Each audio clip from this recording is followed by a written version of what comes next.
Ya. Bueno, estábamos viendo la semana pasada lo de las potencias de 10 y trabajamos aquella historia de la cuenta larga, la cuenta corta y algunas otras reglas de la potenciación.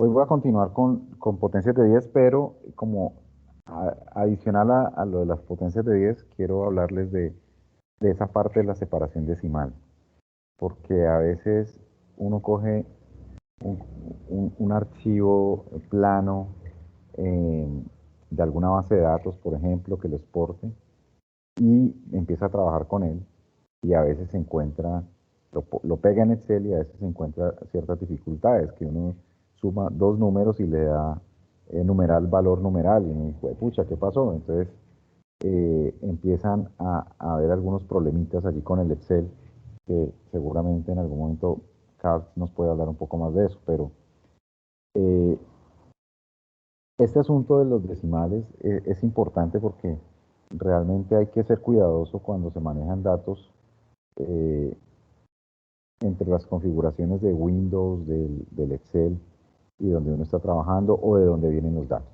Entonces, solo a manera de recorderis, pues en ciencias y en general no hay números exactos. En general, pues el número de personas puede ser exacto, a no ser que si uno cuenta a los enanos como una parte decimal, pues serían una parte entera y una decimal. Entonces, como personas, eh, uno podría encontrar un número entero, pero cuando uno mide un área, mide una distancia, mide tiempos, mide todo, salen las fracciones, es decir, las partes decimales. Entonces, uno tiene aquí que siempre manejar, tener en cuenta que no hay nada, casi nada exacto. O sea, uno puede tener dos manzanas, pero de ahí para adelante la mayoría de cosas empiezan a aparecer los decimales.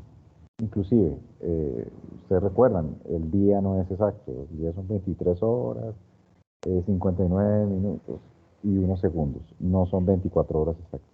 Entonces, solo para recordar, el radio de la Tierra es 6.371.015 kilómetros. Entonces, tenemos una parte decimal y una parte entera. Eh, Esa parte decimal y entera, imagínense que volví a buscar los mapitas y al igual que la cuenta corta y la cuenta larga, esa vaina no hay un consenso. O sea, el Sistema Internacional de Unidades, pesos y unidades, dice, ambos se pueden usar. Entonces cada uno se acoge a lo que quiere. Entonces, todo lo que está en verde, que es una fracción importante, la coma se usa como diferenciador de la parte entera a la parte decimal. Pero miren que en Estados Unidos, China, Australia, bueno, y parte de África, tenemos ahí como el punto. eh, Ambos países, en Perú, por ejemplo, ambos pueden ser oficiales y se usa el apóstrofo también. Y bueno, en los países árabes pues usan el momayes, que es como la coma árabe. Es un poco diferente a la nuestra, pero eh, esto unido a la cuenta larga y corta, pues empezamos a tener una configuración ahí bien, bien interesante. El Voy a otro dar una punto pregunta, es, pero coincide donde usan cuenta corta con que usen no, el punto o la coma, no no coincide. coincide. No coincide. Por ejemplo, en China usan otro sistema de numeración que ni es corta ni larga. Y China usa la coma, el punto. Entonces, los países de habla inglesa que usan la cuenta corta, como Canadá, mira que usa ambos, oficialmente usa ambos, la coma y el punto, pero Estados Unidos sí usa el punto. Entonces, no hay una coincidencia perfecta. Habría que cruzar los dos mapas para ver cómo da ahí la situación. Pero, por ejemplo, Perú usa el mismo esquema que nosotros usamos de cuenta larga y mira que usa legalmente, digámoslo así, ambos sistemas para separar la parte decimal de la coma, decimal de la entera. Entonces, son dos. Hay una variación ahí bien interesante. Lo mismo Australia. A mí me pasa mucho eso con Excel. Yo tengo Excel en español y en inglés. Y en inglés me toca hacerlo con punto, en español me toca hacerlo con coma.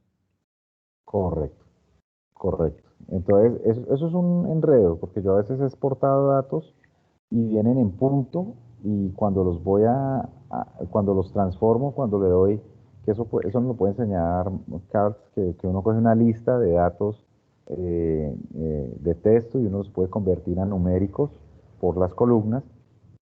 A veces, si uno no le indica que el separador decimal es coma o punto, pues él coge el punto como separador de miles y realmente es un separador de decimal, y entonces eso se vuelve un enredo. Entonces hay que ser muy cuidadoso con eso. A mí me ha pasado varios cacharros con ese asunto, entonces es bueno tenerlo en cuenta. Porque, por ejemplo, el separador de miles a veces se usa coma, coma, coma, coma, coma, y decimales el punto. Entonces vos tenés los dos casos así. Y, y si uno no sabe la magnitud del dato o de dónde viene o qué es lo que representa, pues cuando uno lo transforma a Excel puede incurrir en algunos errores.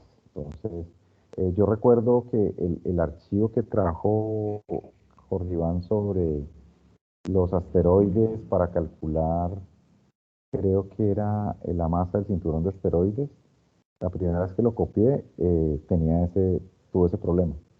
Que yo lo trabajé en Excel y tuve ese pequeño problema. Entonces, eso es como una alerta. Tenemos que ver muy cuidadosos con la configuración regional del Excel y del Windows. Juan, también el Bueno, archivo, la data que nos pasaron para hacer el diagrama de HR tenía ese problema. Tenía problemas con los también. puntos. Exacto, sí. Y eso es cuando se genera la base de datos, que a veces uno la genera y yo no recuerdo si le da a uno la opción de escoger cuál es el separador decimal. Creo que no. Entonces y ahí está la importancia de cuando trabajamos en astronomía, saber la magnitud, el orden de magnitud de las cosas. Entonces, por ejemplo, si me están hablando del diámetro de un asteroide, pero si ese diámetro asteroide me da 10.000 kilómetros, 50.000 kilómetros, pues, oiga, espera un tico, aquí hay algo raro. Entonces puede ser que no sea 50.000, sino que sea 50 kilómetros. Entonces eso ya tiene un poco más de sentido. Entonces, eso es también importante cuando uno empieza a hacer trabajos con datos, de conocer qué tipo de datos, si son dimensiones, si son masas, si son tiempos. Entonces, tener como esa claridad para uno poder identificar, puede ser error de coma, punto, en una transformación regional.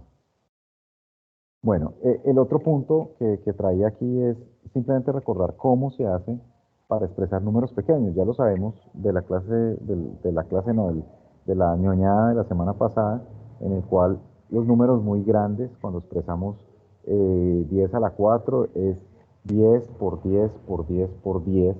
Aquí, de una forma un poco más didáctica, expresar números muy pequeños, como el que les muestro acá, es simplemente es una multiplicación en base 10 también, pero la forma pues sencilla es movernos tantas veces hacia la derecha y representar eso como una potencia de 10 negativa. Aquí lo que está haciendo este 10 a la menos 5, recordemos por una de las propiedades de la potenciación que un número elevado a un número negativo se puede expresar como un 1 sobre esa potencia, es decir, como 1 sobre 10 a la 5. Y 10 a la 5 es 100.000. Entonces, básicamente esto lo podemos expresar como 4.5 dividido 100.000, que significa pues correr la coma 5 puestos. Entonces, 1, 2, 3, 4 y 5. Aquí, como estoy haciendo el ejercicio contrario de expresar un número en notación científica para facilidad, es correr la coma a la derecha tantos puntos como yo quiera. No necesariamente la coma tiene que quedar acá.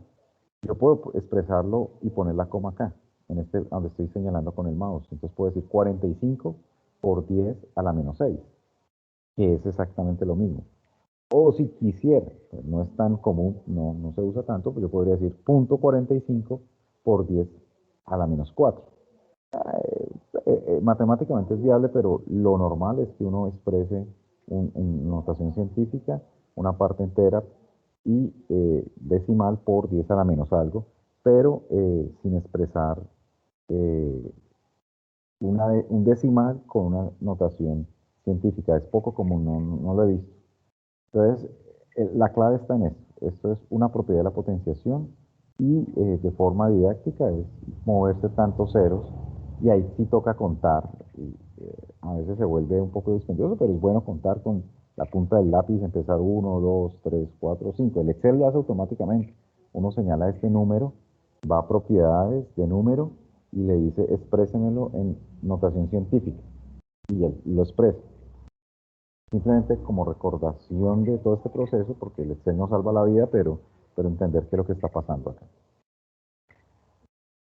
El otro punto es, bueno, la semana pasada habíamos hablado de números muy grandes, pero otra forma de expresar los números, tanto grandes como pequeños, y para poder tal vez leerlos más fácil, se recomienda separar en grupos de 3 las cifras, o sea, un número muy, muy pequeño, uno puede ya empezarlo a separar para tratar de leerlo. Entonces, uno puede separarlo en conjuntos de 3, dejar un espacio. No es recomendable en algunas situaciones, por ejemplo, si uno no tiene como el hábito.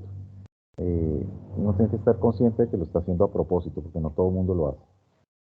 Entonces, los números muy pequeños acá se expresan pues tal como les acabé de decir, que es básicamente una división, que es coger 1 dividido 1.000.000.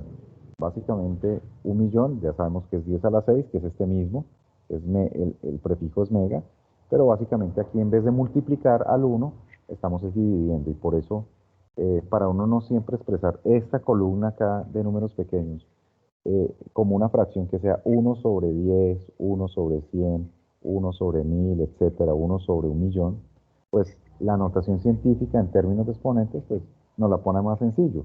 Ese 1 sobre 10 a la 6, pues expréselo como 10 elevado a la menos 6. Es una facilidad que nos da esa notación científica. Bueno, el otro punto aquí es que, y esto ya lo traigo a ejercicio, este no lo voy a resolver acá, pero como hemos estado hablando las últimas 3 clases o 4, notación científica, hemos estado hablando de conversión de algunas unidades a otras, hemos hablado de dimensiones y de análisis dimensional. Pues hablando de longitudes muy pequeñas, pues en física actualmente la longitud más pequeña es la que se llama la longitud de Planck. Esa longitud de Planck es un número extremadamente pequeño, del orden de 10 a la menos algo. Un segundo, perdón. Entonces, es que tengo por aquí al gato molestando y me está jalando los audífonos. Entonces, Muestra el gato. esta longitud, el gato, frentico que se deje coger. Acá. ¡Ay, ese bicho tan bonito! Ay, es un Michi. Hola, Michi. Es un Michi que tiene como 2 mesecitos y está jodiendo mucho. Él cree que estoy jugando aquí con él. Cables, claro. Entonces, Es divertido. claro, los cables les encantan. Entonces, antes de poner el ejercicio, imagínense que estaba leyendo aquí, que esto me dejó asustado, que pues la distancia o escala por la cual el espacio deja de tener como la configuración clásica, es esa longitud de Planck. Es más, ya en ese punto, distancias más pequeñas ya empiezan a tener un sentido, no empiezan a tener sentido. Y los modelos actuales de la física como que no funcionan, ya entran en una cuestión de gravedad cuántica y otras cosas medio complejas que me ponen la cara como el muñeco que está allí. De hecho, lo que estoy comentando ahorita, perdón, ¿este Carl ya explicó o él fue el primero? No, Cars se le presentó un problema en la oficina y me pidió que si lo podía cubrir y me le comí el tiempo. Ah, bueno, listo, no, entonces no hay problema. Entonces lo que quería decirles es que Continúa, no, dale tú, termina hasta las eh, 8:30 si de, necesitas. no, ya estoy terminando. El JWS parece que va a ayudar a aclarar si esta longitud de Planck, que es un número por 10 a la menos algo, que eso es lo que quiero que calculen, eh, puede ser, va a tener sentido físico o se puede tener distancias más pequeñas. Entonces, Eso es una de las cosas que se van a resolver con esa situación, porque hasta ahora la física como está, ese es como el límite inferior en números pequeños. Entonces, recordemos que el yocto, que es 10 a la menos 24, ya es un número muy, muy pequeño. Les adelanto que lo que les voy a pedir aquí que calculen es un número más pequeño que 10 a la menos 24. Entonces, esa es la famosa longitud de Planck, ya donde la física clásica empieza a patinar y empiezan a salir otros fenómenos cuánticos, digámoslo así. Yo creo que en el curso de cosmología de pronto podríamos abordar algo. Me imagino que le podemos preguntar a Jorge Iván que nos explique un poquito más sobre esto, porque tiene que ver mucho con el origen del universo. Entonces, el ejercicio, compañeros, es muy sencillo. Ahí tienen la constante de la velocidad de la luz, ya hablamos que era una constante universal. La constante de gravitación universal también está allí. H cruzada, que es la constante de Planck. Y todas esas constantes están en unidades del sistema internacional. O sea, no les estoy dando nada en pies, nada en yardas, nada en una situación rara, no. Entonces, lo que les pido es calcular la longitud de Planck, expresarla en metros y en nanómetros, y hacer el análisis dimensional de la ecuación. Quiero que hagan el análisis dimensional y veamos que a ambos lados esa ecuación es consistente y homogénea, teniendo en cuenta lo que vimos la clase pasada y antepasada, y una clase que John les explicó hace ya 3 semanas. Entonces, básicamente ya con eso cerraríamos. ¿Aló? Sí, te oímos. ¿Aló?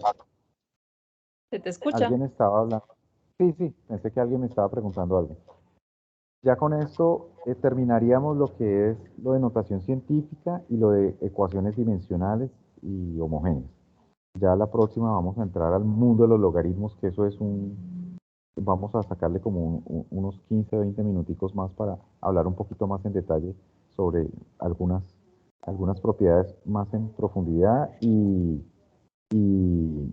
tratar de entender un poquito ese concepto. Bueno, no, eso era todo, no.